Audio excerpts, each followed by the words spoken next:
The air in the loft was thick with the aftertaste of cheap whiskey and regret. Morning light, sharp and accusing, cut through the blinds, painting stripes across the rumpled hotel sheets. My head pounded, a dull, rhythmic echo of last night's bassline. I reached blindly for my phone on the nightstand, but my fingers brushed against something else. Warm, breathing. My sleep-fogged brain stalled. Slowly, painfully, I forced my eyes open. In the slatted light, I saw a head of tousled, dark hair on the pillow next to mine. A cold wave of pure terror washed over me. Images of my sister's fury, of disastrous consequences, flickered through my mind like a horrific slideshow. I was dead. I was so dead. I held my breath, inching closer. The hair was soft. The profile was clean, with a strong jaw and a straight nose. The shape of the mouth. Recognition dawned, a weak relief. Eli. It was just Eli. The tension bled from my shoulders. I even shifted closer, my arm finding its familiar place around his waist. He stirred in his sleep, his own arm curling around me, pulling me against his chest. My head had just settled against him when the memories crashed back. Kisses in the chaotic dark of the club. His hands gripping my shoulders. His mouth, insistent and hungry, trailing fire down my neck. My own ragged breaths. The dizzy spin of too many drinks and something far more dangerous. I jerked away as if burned, scrambling back until my spine hit the headboard. The movement woke him. Eli's eyes opened, heavy-lidded and sleepy. He saw me pressed against the carved wood and a slow, knowing smile touched his lips. He reached out, his fingers hooking lightly around my neck. His voice was a sleep-roughened murmur. "Morning, Jay. Come back. It's early." "Early?" My voice cracked. You unbelievable bastard. Don't think I don't remember." Eli sat up, the sheet pooling at his waist. The muscles of his chest and shoulders were defined in the dim light. He ran a hand through his hair, his expression one of pure, practiced innocence. "You were the one who wouldn't let go. I was just responding appropriately." "Bull," I spat, the word feeling inadequate. "Jay," he said, and all the lazy humor vanished from his face. "Why is it that I had to find out from someone else that you were seeing anyone?" I flinched. My mouth opened, but no sound came out. He tilted his head, a cruel, playful light in his eyes. "You were pretty enthusiastic last night. Kept asking for more. Does this boyfriend of yours know?" The hangover wasn't just in my head anymore. It was a full-body shame. I had no defense. The night was a black hole. Eli watched my silent struggle, a low laugh escaping him. It was a sound I used to find comforting. Now it felt predatory. "You think this is funny?" I managed. The mention of US, of what we were supposed to be, seemed to wipe the smile from his face. He leaned forward. I retreated, but there was nowhere to go. He caged me against the headboard, one hand planted beside my head. "Funny?" He repeated slowly, his gaze dropping to my mouth. "Break up with him. That nobody. If you're into guys, why him? Why not me?" The question hit me like a physical blow. Why not him? Was he insane? I shoved against his chest. "Get off me, Eli. Christ, I'm practically your brother. Forget you ever said that." I grabbed my clothes from the floor, yanking them on.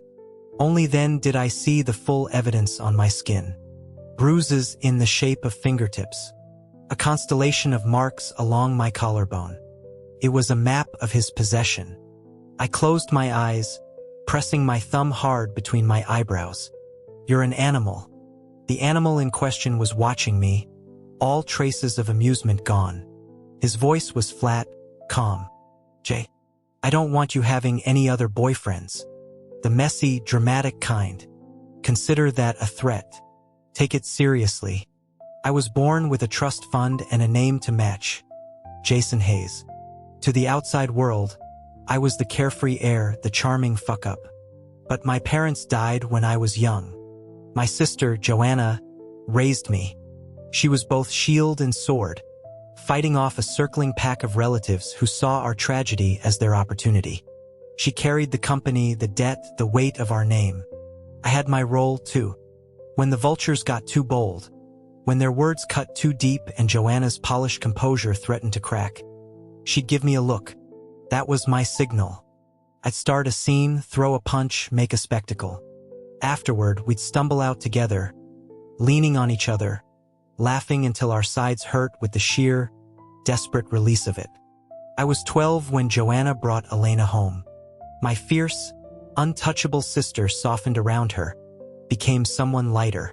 So when Joanna, nervous for the first time I could remember, introduced Elena, I accepted her instantly. I just wanted my sister to be happy. Then Joanna turned that formidable focus on me, pushing me toward a quiet boy hovering near the door. "Jason," she said, her voice leaving no room for argument. "This is Eli, Elena's brother. You treat him like your own brother. You hear me? You look out for him. You protect him. Like your own brother." I looked at Eli. He was all sharp angles and wary silence. He looked useful. I had found my purpose. My personal shock absorber. My scapegoat. Trouble at school? Eli took the blame. A smashed taillight? Elias' fault. Skipping class to go to a concert? Eli covered for me. He had broad shoulders, perfect for carrying the weight of my messes. He never complained. He'd just look at me with those dark, too knowing eyes and ask for the basic details so our stories aligned. My time spent grounded plummeted. Eli had his flaws. He was jumpy, hated the dark, storms made him tense. For years, he'd slip into my room during thunderstorms, a silent, familiar weight in my bed that only stopped when we went to different colleges. Maybe we'd been too close for too long. Maybe that's where the wires got crossed. I hid out in my new condo for 3 days. Eli hadn't called, which was somehow worse. Silence from him was never peace. It was the calm before the storm. Pounding on the door startled me. I knew who it was. With a groan, I swung it open. Wes grinned at me, all easy confidence. "Hey, hero. You're a lifesaver." I scowled. If it weren't for Wes and his disaster of a plan, my first real kiss wouldn't be stolen, and I wouldn't be marked up like a victim in a crime drama. Wes clapped me on the back. "Seriously, man. Me and Chloe owe you everything. Front row seats at the wedding, I swear." "Front row?" I pushed him off. I got pushed into the damn spotlight, Wes. Wes was the boyfriend Eli despised. The fiction we'd constructed. My oldest friend, born into old Boston money, was in love with Chloe, whose family ran a successful local bakery. To his family, it wasn't enough. They'd arranged a marriage with the daughter of a rival finance family. "She's got a temper worse than your sister's," Wes had moaned. So he'd devised his masterpiece. He came out to his parents, told them he was gay, and had been in a serious, committed relationship for years. With me, I'd played my part, throwing myself in front of his father's wrath, spouting lines about true love. Now we were in the tense stalemate phase, waiting for his parents to crack and decide any girl was better than this. Wes was winning. I was collateral damage. "This stays between us, you and Chloe," Wes was saying, his face earnest. "No one else. We have to be convincing. We're madly, desperately in love. If we're that in love, I think one of us would be dead by now," I muttered. The doorbell chimed, a cheerful sound that sent ice down my spine. I peered through the peephole. Eli stood in the hallway. He wore a simple gray Henley, one hand in his pocket. His other hand was poised to ring the bell again. His eyes seemed to look right through the tiny lens into mine. "Shit," I hissed, whirling around. "Hide." Wes looked baffled. "Hide? I'm your beloved. This is ridiculous. Just get in the bedroom closet. Now." After a brief, silent struggle, I shoved a protesting Wes into the walk-in closet and shut the door. "Don't make a sound," I whispered at the wood. I turned just as the front door beeped and swung open. Eli had guessed the code. "What do you think you're doing?" I demanded, trying to sound angry, not panicked. The code was easy. His eyes never left my face. "Did you break up with him yet?" "Stop it." A faint thump came from the bedroom. Eli went still. All the casual ease drained from his posture. His gaze locked onto the closed bedroom door. "Jay," he said, his voice dangerously soft. "You have someone in there." I moved to block his path, my back against the door. "It's a mess in there." He didn't believe me. In one fluid motion, he caught my wrist, twisted it behind my back, and pinned me to the door. All those self-defense classes I'd made him take had come back to haunt me. He shouldered past me into the bedroom, his focus zeroing in on the closet. My heart hammered against my ribs. This felt like the worst kind of betrayal, even though it was all a lie. "Eli, you're not my keeper. Who I see is none of your business." "None of my business?" The air in the room chilled. He walked to the closet door and tapped it lightly with his knuckles. There was no sound from inside. "If I kiss you right here," he murmured, leaning close, his breath hot against my ear, "then it becomes my business." He didn't wait for an answer. His hand cupped my jaw, and he kissed me, hard and desperate, pinning me against the closet door. I bit his lip. He didn't flinch. His other hand anchored itself in my hair, holding me still. The door rattled with the force. From inside the closet, I heard a muffled, incredulous curse. The world narrowed to the heat of his mouth, the taste of him, the solid press of his body. My knees weakened. He held me up, his kiss deepening, turning thorough and claiming. The absurdity of it, Wes listening from inches away, unspooled my last shred of resistance. My hands came up to tangle in his hair. When he finally pulled back, we were both breathing heavily. He licked his lower lip, then deliberately bit mine again. His voice was perfectly pitched to carry. "You taste even better than I remembered, Jay." He paused. "You gonna tell your boyfriend?" He glanced at the closet, then back at me, his expression unreadable. He smoothed my rumpled shirt with a casual hand. "Joanna sent me. We're going home." "I'm not going anywhere. She'll kill me. If she finds you first, maybe." "Come on." He dragged me out, a man on a mission. Wes remained a silent statue in the closet. I slumped in the passenger seat of Eli's car, my mind reeling. The sacrifices I made for friendship. Eli leaned over to buckle my seatbelt, then gently straightened my head where it lolled against the window. "Jay," he asked quietly as he pulled into traffic. "Why him? What do you even see in Wes? Since when does love need a reason?" I said, closing my eyes.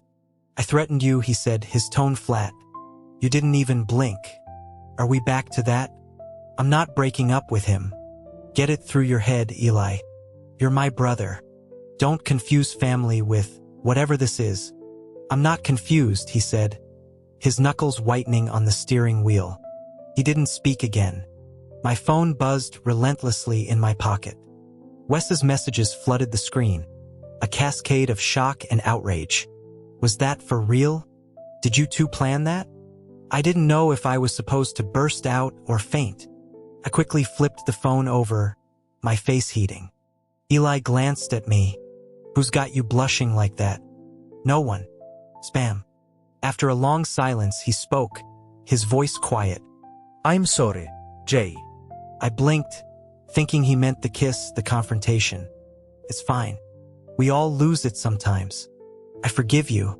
He just nodded, a faint, cryptic smile touching his lips. "Good." He didn't drive home. He pulled up to a classic, upscale steakhouse in the Back Bay. Joanna texted the address, was all he said. From outside the private dining room, we could hear the voices. Joanna has her hands full, a woman running that empire, and with Jason running wild, never home, tangled up with that Walsh boy. Aunt Maureen, Joanna's voice cut in, ice cold. "My brother is not your concern." My uncle's voice, louder. "We told you to marry properly, and you bring home that woman. An embarrassment. And look what Jason's learned. It's a disgrace." Your parents would. I kicked the door open. The room full of relatives fell silent. I let my gaze travel over each of them. Uncle Robert, I said, my voice low. Was it you or your son who needed the last bailout? Funny how you're so eager to manage our lives when you can't manage your own. Aunt Maureen shot to her feet. You ungrateful little. Your parents died and left you with no guidance. Your sister parades her preferences, and you copy her, cavorting with men. It's sickening. Joanna sat at the head of the table, her face pale, her hand gripping Elena's under the table. Elena stared at her plate. The sight of their hurt, their forced composure, ignited something white-hot in my chest. You call yourselves family? My voice shook. You feast on what my sister provides, and you have the gall to insult her, to insult the people she loves? You're parasites. Jason, Joanna said, her voice cutting through the noise. She stood, still holding Elena's hand. That's enough. I understood. Eli stepped forward, shoulder to shoulder with me. We didn't need words. He grabbed the edge of the heavy linen tablecloth and yanked. Chaos. Shattering china, screams, spilled wine, cries of outrage. Through the cacophony, I heard Joanna's clear, cold voice. I've been too polite for too long. All stipends are canceled.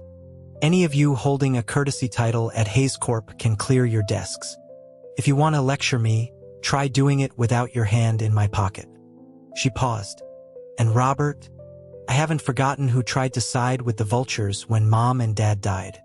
I suggest you all remember that, too. Eli shut the door on the stunned silence.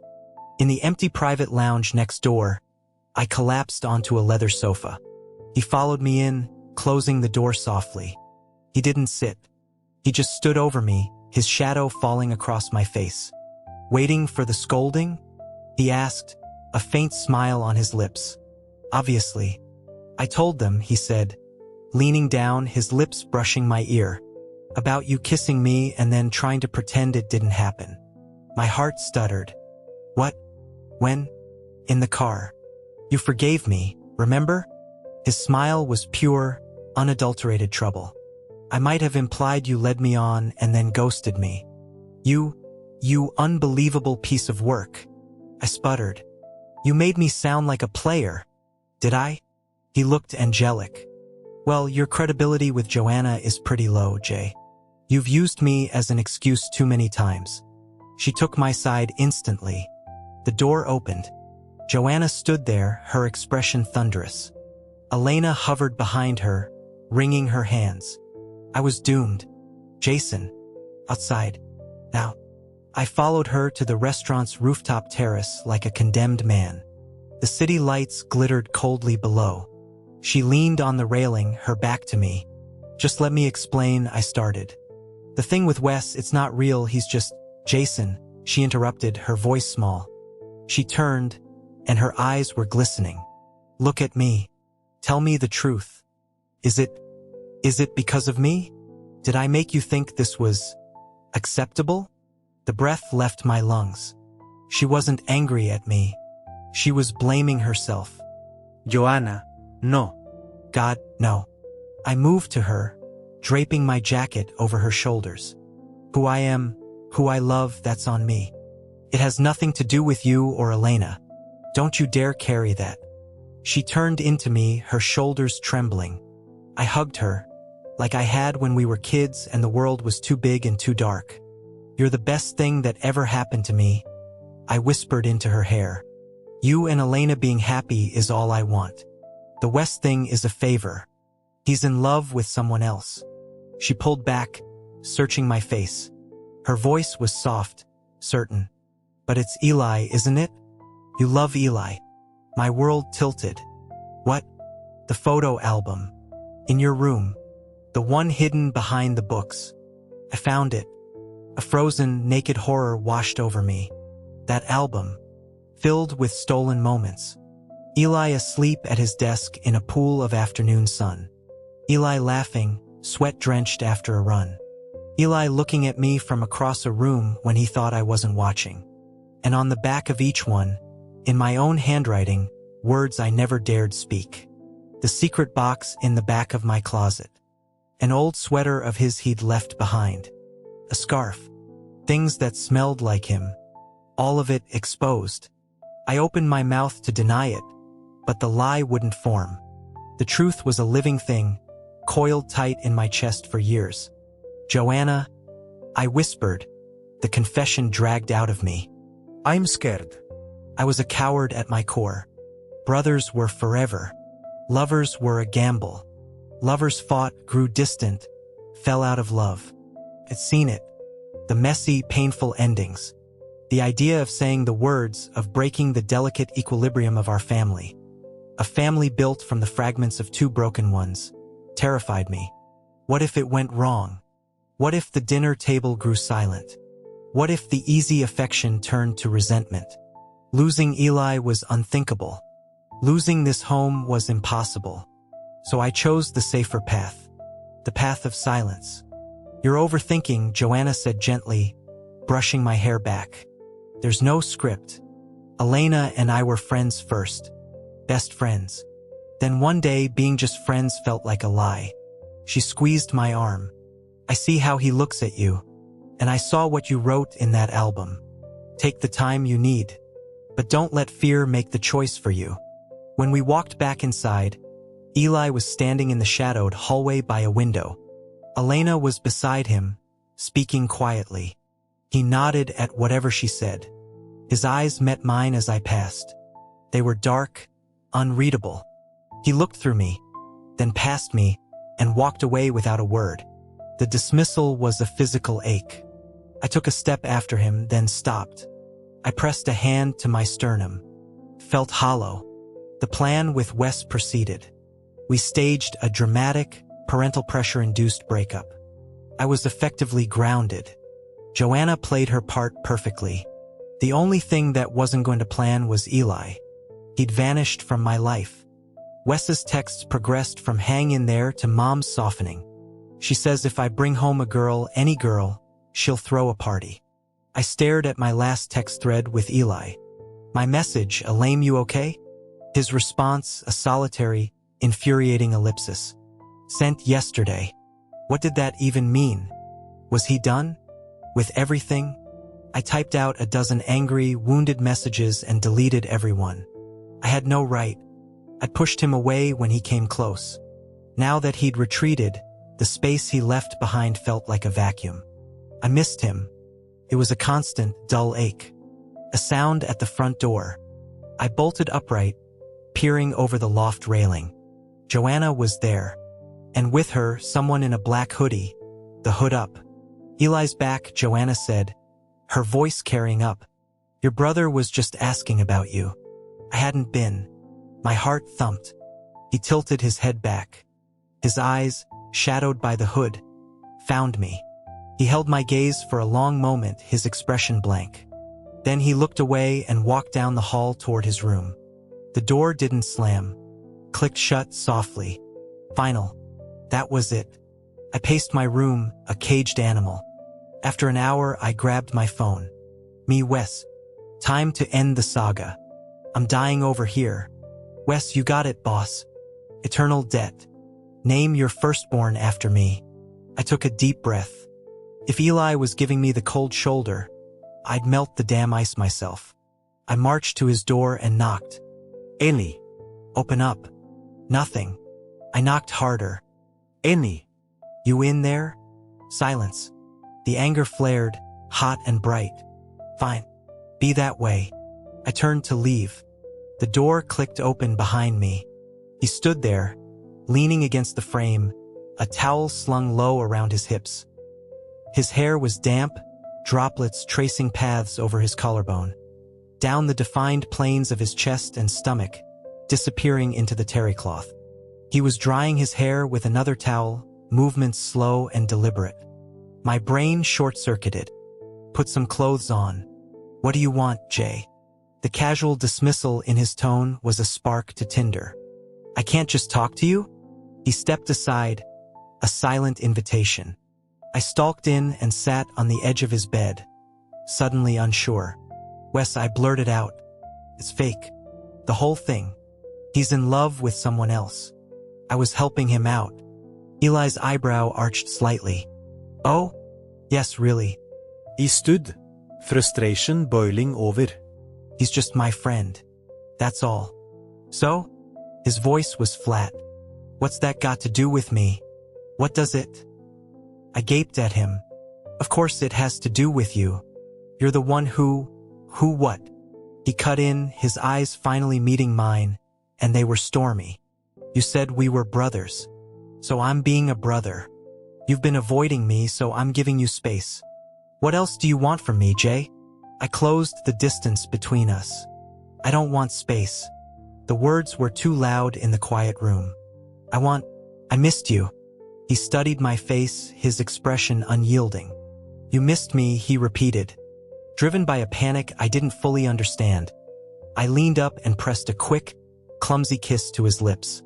Stop being so cold, I whispered against his mouth. I can't take it. He didn't kiss me back. He just sighed, a soft, weary sound, and wrapped his arms around me. His skin was warm from the shower. So you're compromising because you don't like my attitude. No, I said, my voice muffled against his shoulder. I'm compromising because seeing you act like I don't matter makes me feel like I'm falling apart. I'm scared of losing you. So I'm trying to fix it before I've even figured out what it is. He was quiet for a long moment. Okay, he said finally, his voice gentle but firm. Then I'll give you time. Time for what? To figure it out. He pulled back just enough to look at me. I need you to be sure, Jay. I need a real answer. Not one you give me because you're lonely or confused. A strange calm settled over me. Okay. But, he said, leaning close again, his lips brushing my ear. Until you're sure. Don't kiss me like that again. His voice dropped to a husky whisper. I'm only human. And I want you. A lot. He subtly shifted his hips. The evidence of that want was unmistakable against the thin towel. My face burned. Right? Okay. Got it. I backed out of the room, my movements awkward. Eli kept his word. He didn't retreat. We fell back into our old rhythm. But it was different now, charged with a silent, waiting energy. He didn't kiss me. He'd just ruffle my hair, wipe a smudge from my lip with his thumb, walk out of the bathroom with a towel slung low. He was a master of quiet torment. I was a live wire around him. The performance with Wes concluded.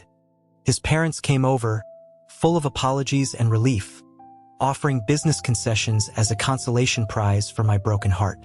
I bit the inside of my cheek bloody to keep from laughing, catching Eli's amused gaze across the room. Good old Wes. It was almost worth it. But the universe, it seemed, was tired of giving me time. The call came on a Tuesday afternoon. The world dissolved into a blur of sterile hallways and the copper-tinged smell of fear. The hospital waiting room was a study in muted horror. Elena was sobbing silently into Joanna's shoulder.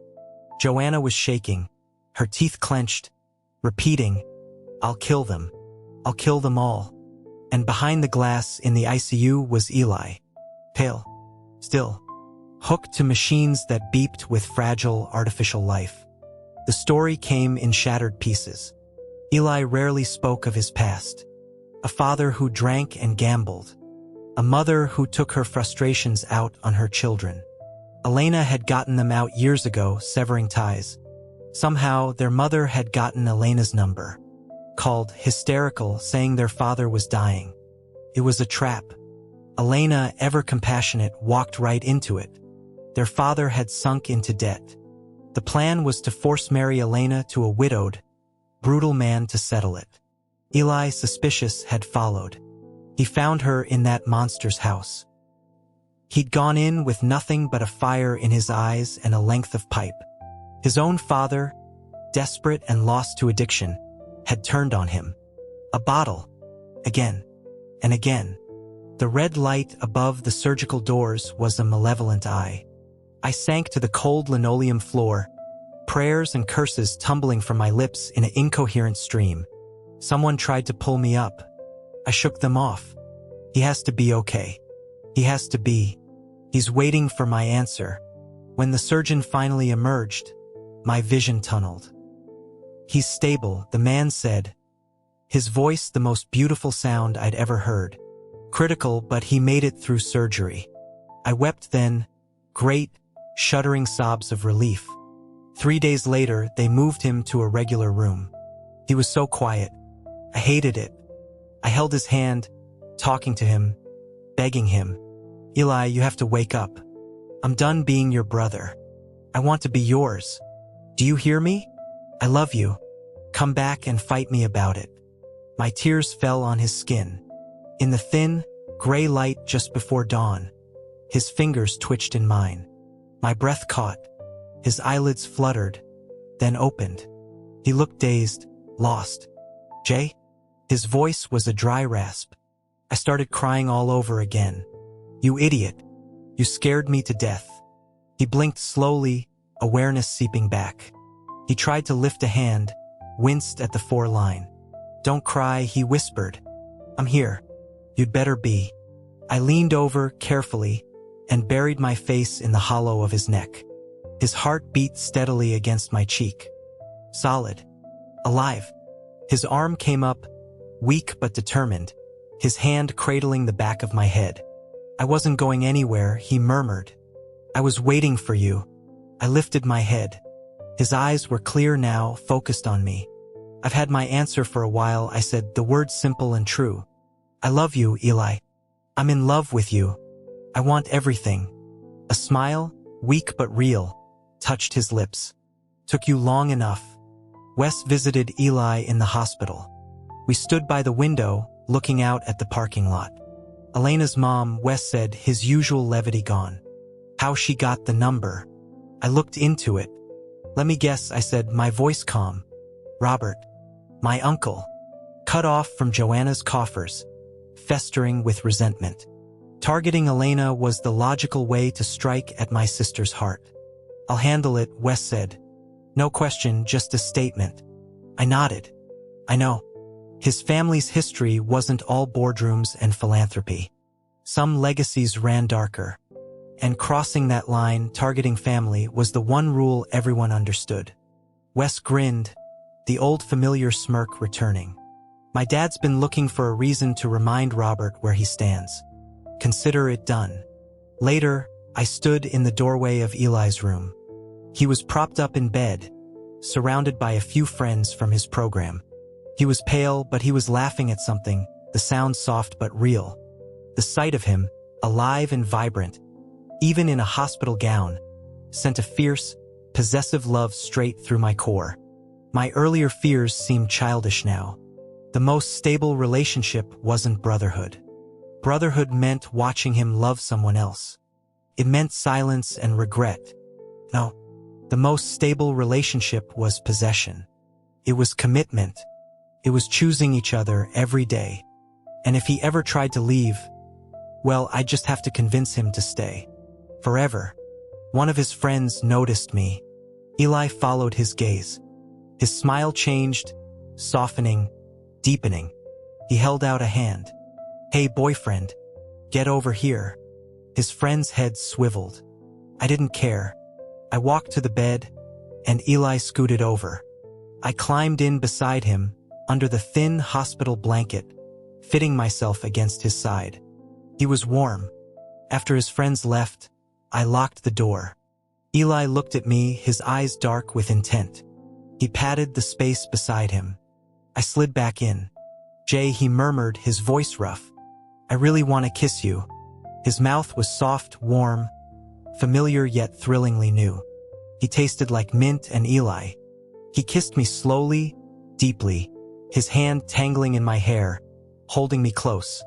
I braced myself on the pillows, mindful of his injuries, but he pulled me closer, deepening the kiss until I was breathless. Eli, I gasped when I could. Slow down. He laughed, a low, happy sound. I love you. Seeing you makes me crazy. He kissed me again, his tongue sweeping against mine, claiming, loving. His hand slid down my back. I caught his wrist. You're still healing. Then just kiss me, he whispered, shifting so he was leaning over me, his weight carefully supported on his arms. His eyes held mine. "You do it." I reached up, cupped his face, and pulled him down. My kiss was tentative at first, just lips against lips. He let me lead, his mouth parting under mine. I grew bolder, tasting him, learning the feel of him. He made a low sound in his throat, his fingers lacing with mine against the pillow. When I finally broke away, dizzy, he rested his forehead against mine, his breathing uneven. "I love you too," I whispered. He just held me, his face buried in my hair. "This is perfect," he murmured. Eli came home. Joanna and Elena cooked a feast. The four of us sat around the dining table, the room filled with the warm glow of the chandelier and the smell of roasted herbs and baking. It was everything. After dinner, I practically dragged Eli to my condo. "In a hurry?" he asked, a smile in his voice. "Yes." Inside, I barely got the door closed before he had me pinned against it, his mouth hungry on mine. It was different now. No hesitation, no fear. Just want and love, and a long, long wait finally over. "Any," I breathed. He pulled back, his eyes blazing. "I've waited so long, Jay. I can't wait anymore." "Then don't," I said, and kissed him again. Later, in the quiet dark of the bedroom, tangled together, he kissed my shoulder, my jaw, my eyelids. "I love you," he said, the words a vow. I turned my face into his neck, my own confession muffled but clear. "I love you too." He held me tighter, his whole body relaxing into mine. This is everything. Outside, the city hummed, indifferent and bright. But in that room we had built our own world. And it was finally perfect.